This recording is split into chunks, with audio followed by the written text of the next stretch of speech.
सुगंधा और उसकी सास कांता के बीच एक अजीब सी जंग रहती थी। ये जंग थी किचन में कौन ज्यादा अच्छा काम करेगा और घर के सदस्यों के दिल जीतेगा। और उनकी इस जंग में हमेशा कुर्बान होते थे उनके दोनों पति। कैसे? आइए देखते हैं इस किचन पॉलिटिक्स की कहानी में। एक दिन किचन में, माँ जी, आज मैं बना रही हूँ मेथी की सब्जी। इस खाने से घर वालों के पेट की सारी समस्या खत्म हो जाएगी। और मैं बना रही हूँ तड़के वाली छाछ, जिसे पीते ही गैस की समस्या कभी नहीं होगी। दोनों अपने अपने खाने को लेकर टेबल पर पहुंच जाती हैं। तभी सुगंधा के ससुर उसकी बनाई सब्जी की तारीफ कर देते हैं। अरे वाह, मेथी की सब्जी भी बनी है, बड़ी ही स्वादिष्ट है। वाह बहू वाह। अरे बहू, लेकिन इसमें इतनी सारी मेथी बर्बाद करने की क्या जरूरत थी? देखिए माँ जी, ये तो वो मेथी है जो आप रात में भिगोकर सुबह उसका पानी पीती हैं, और जो मेथी फेंक देती हैं उसी से मैंने ये सब्जी बनाई है। अरे वाह बहू, तुमने तो बड़ा ही समझदारी का काम किया। बस अब क्या था, कांता जी का तो मानो ये सुनकर खून ही सूख गया। वो फैसला कर लेती है कि किसी भी तरह वो अपने खाने की तारीफ लेकर ही रहेगी और सुगंधा को किचन में उसकी कमियां गिनाएगी। कांता फ्रिज खोलकर देख रही होती है और फिर सुगंधा से कहती है, अरे बहू, ये क्या, पूरा फ्रिज गंदा पड़ा है। तभी वहाँ सुगंधा का पति आ जाता है। वो सुगंधा को डांट कर कहता है, सुगंधा, तुम्हें कितनी बार कह रखा है कि वायरस फैल रहा है, साफ सफाई का पूरा ख्याल रखना है, लेकिन तुम किचन में इतनी गंदगी रखोगी तो कैसे चलेगा। सुगंधा सास की तरफ देखती है जहाँ वो मुस्कुरा रही होती है।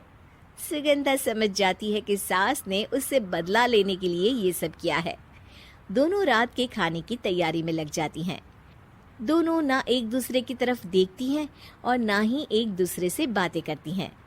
रात को खाने की टेबल पर एक एक कर दोनों कई तरह के अलग अलग व्यंजन टेबल पर लगा देती हैं और अपने अपने पति के पास जाकर खड़ी हो जाती हैं।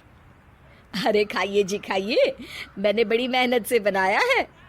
प्लेट में वो खाना डालती हैं।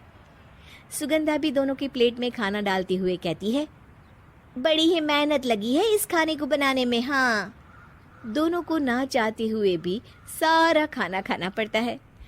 कहीं दही तो कहीं मलाई तो कहीं मसाला। और इन सब के बाद दोनों बड़ी ही मुश्किल से अपने कमरे में सोने जाते हैं।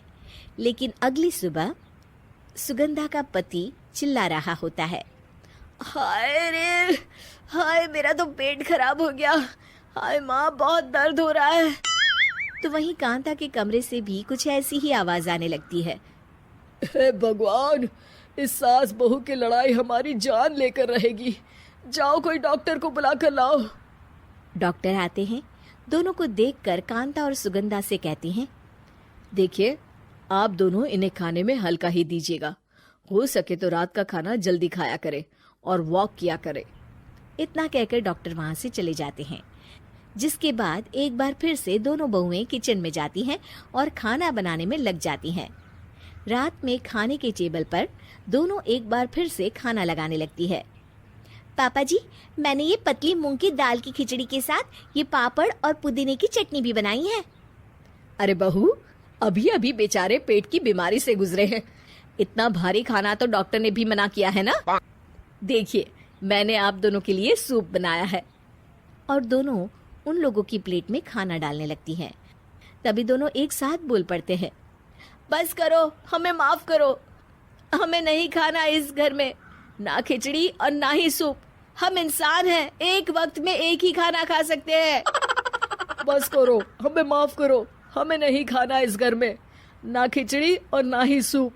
हम इंसान हैं, एक वक्त में एक ही खाना खा सकते हैं। इतना कहकर वो दोनों वहां से चले जाते हैं। कहानी का अंत। आप लोग उम्मीद कर रहे होंगे कि अंत में सब ठीक हो जाएगा। नहीं जनाब, अगर सास बहू के बीच सब ठीक हो जाए तो आप ये सीरीज देखे ही क्यों? तो मजा लीजिए इस चैनल में सास बहू से जुड़ी कहानियों का, क्योंकि ये ऐसा रिश्ता है जिसकी मिठास उसकी खटास में हमेशा ज्यादा ही रहती है।